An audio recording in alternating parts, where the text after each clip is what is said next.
Welcome to Markets Now. I'm Michelle Rourke with Matt Bennett of agmarket.net on the biggest report day of the year here with acreage and quarterly stocks out. And Matt, let's start off talking about corn acreage at 95.2 million acres, down just slightly from what we saw in the March intentions, but very close to trade expectations. Are you surprised we didn't see any bigger deviation in terms of acreage? Yeah, a little bit, Michelle, to be honest with you. I mean, there's been a lot of talk. Of course, there's folks in Eastern Corn Belt, Ohio, down through the Delta, lost some acres. There's no question about it. And so a lot of folks felt like, well, maybe that was going to trump things and pull acres down a little. Our team felt like, with all the folks we'd talked to, that in Northern Illinois, Iowa, into Nebraska, up through both Dakotas, you were looking at a fair amount of additional corn acreage here and there. And so clearly those offset one another. It was kind of a non-event whenever it comes to acreage. It looks like intentions were fairly close. And quite frankly, it's surprising. I mean, I'm surprised that we didn't come out with some sort of a bigger adjustment there. But by all means, I think a lot of people are breathing a sigh of relief because there were folks out there tossing out some awfully big acreage numbers or just whisper numbers. And certainly, seed sales have shown that from some of the seed industries we've talked to. There's no doubt that there's been a big push for corn this year, but I think some of that was baked into intentions. Yeah, I think you're right about that. Although, you just mentioned it, the debate from PP in the South versus very fast planting, especially in the Western Corn Belt. So those offset. What about soybean acreage? 83.3 million acres, down just slightly from the March intentions. Again, that might have been just a little bit of a surprise. Yeah, I mean, we actually forecasted that corn was going to go up to 95.8 and beans at 83.2. So, we were fairly close on beans. We didn't think bean acres would go up. And so I wasn't surprised that they scaled back just a little bit. By all means, we were fairly close to that. But I think the general thing for me is that, if you were going to pull a few corn acres, you're probably going to pull them out of the hands of beans. And what it looked like, is that overall acres are actually down just a little bit. And I don't know that anybody necessarily expected that. But at the same time, Michelle, we got to remember what profit margins have looked like for growers here over the last several months. A very lethargic market that just hasn't gotten people super excited. And so it might make just a little bit of sense, that some growers are saying, hey, in inclement situations, especially, what am I doing banging my head against the wall? If I haven't put fertilizer on yet, do I even want to try this? And so, it's just been a pretty depressing year so far. And I think whenever you see acreage go down just a little bit overall, it's a reflection of that. Yeah, and you saw it in the big I states, the switch over from beans to corn, didn't you? In pretty much Absolutely. all of the major production states, right? Yeah, for sure. I think the major production states, if you had good weather, it sure seemed like growers were very much more excited to plant corn, if you will. You stop and think about it this last winter. I mean, a lot of folks felt like this bean market, especially with a big Brazilian crop, was going to go to $10 and below and stay there, and certainly you could have made a case for that, absolutely.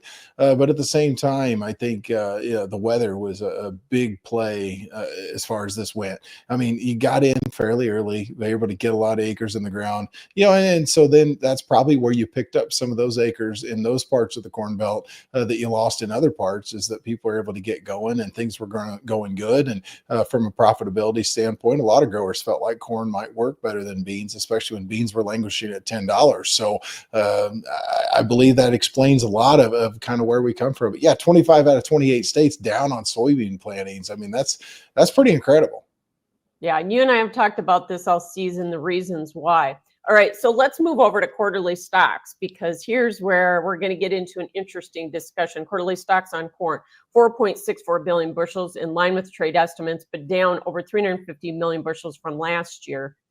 Why are we seeing such pressure in old crop corn if that's the case? A phenomenal question, Michelle. Here's the thing.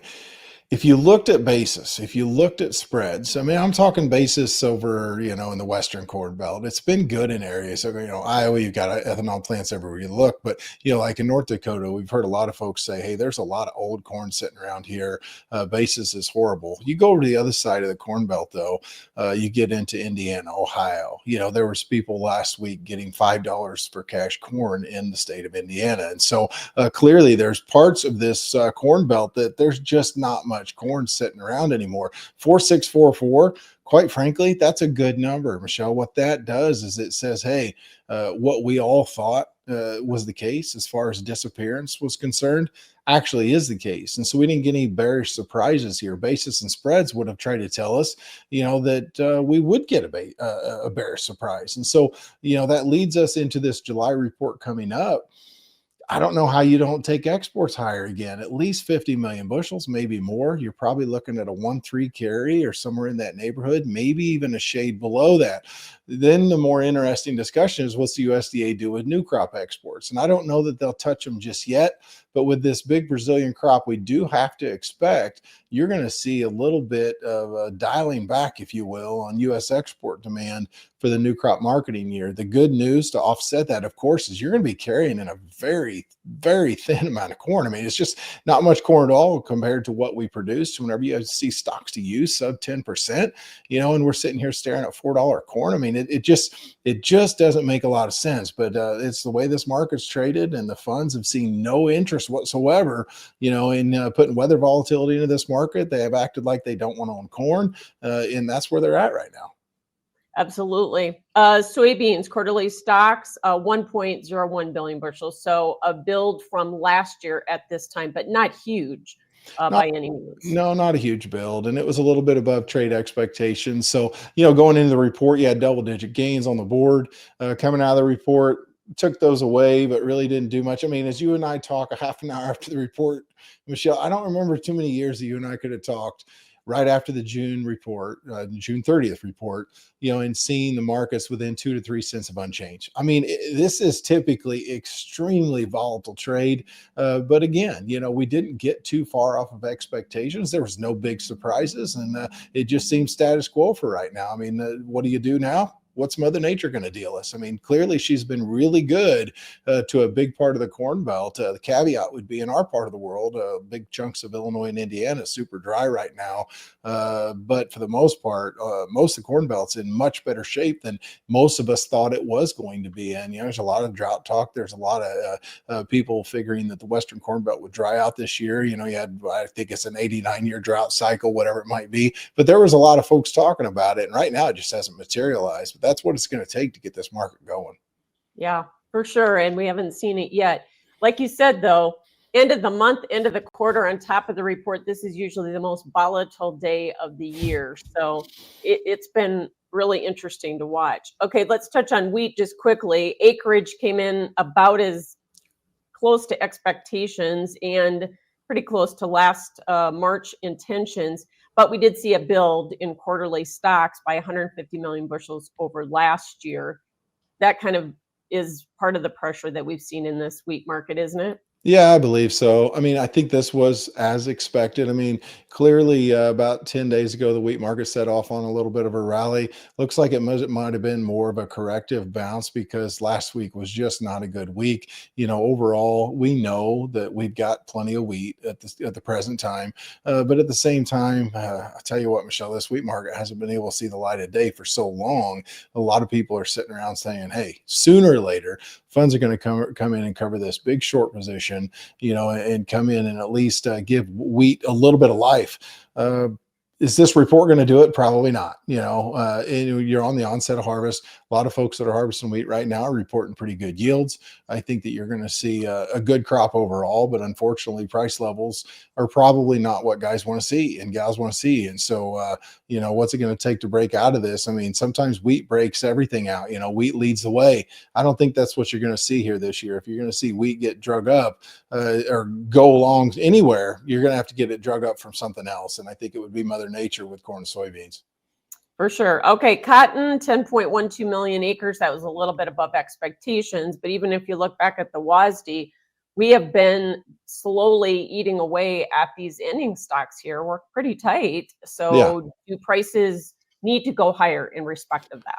Well, you would sure think so. I mean, yeah, cotton acres a little bit above expectations, but down 10% from a year ago. You planted over 11 million acres of wheat of cotton last year, and so this year you're down somewhat. We were surprised. I mean, we thought maybe they could be even a shade lower. Yeah, Texas for the most part had pretty good planting weather, but you get over on the other side, on the east side of Texas and parts of the Delta that plant cotton, there was a lot of issues as far as getting the crop in the ground. So we thought maybe some of those folks might have switched some things around, but it doesn't appear they did. Regardless, I'm still down 10%. So I think with stocks where they're at, the cotton market again, cotton market could be one that actually could break out to the upside, and we're looking at that, thinking, hey, you know what? If cotton would break out, technically, it's very close to a level that it could down today. But if we would build a little base here and be able to break out, we're hoping maybe it could spill over into other commodities. But again, overall, weather is going to be the number one thing. Yeah. Beyond weather, is there anything that can get these funds to get out of their short positions, the massive short they have in corn or wheat at this point? I know they're still maybe a little bit long in the bean market.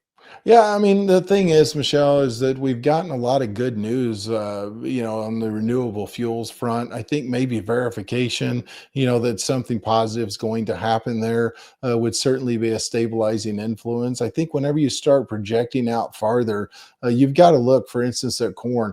I mean, this fertilizer situation is scary to say the least. Fertilizer does not look like it's wanting to back off much. And if you go into harvest this year, and you're looking at prices like we see right now, I mean, I think you really got to question how many corn acres you'll have this year, especially with these lower plantings of beans. If the bean market can hang in there, you've got to assume some growers are going to look at soybeans, especially with this being a big corn year. It would just make sense that next year you'd have to back off on corn acres. So this might be a long game type situation that we get into. But I think one of the things I'm going to be watching as we get closer to, like farm progress show time, which is when typically a lot of folks are prepaying fertilizer. What's the environment going to look like?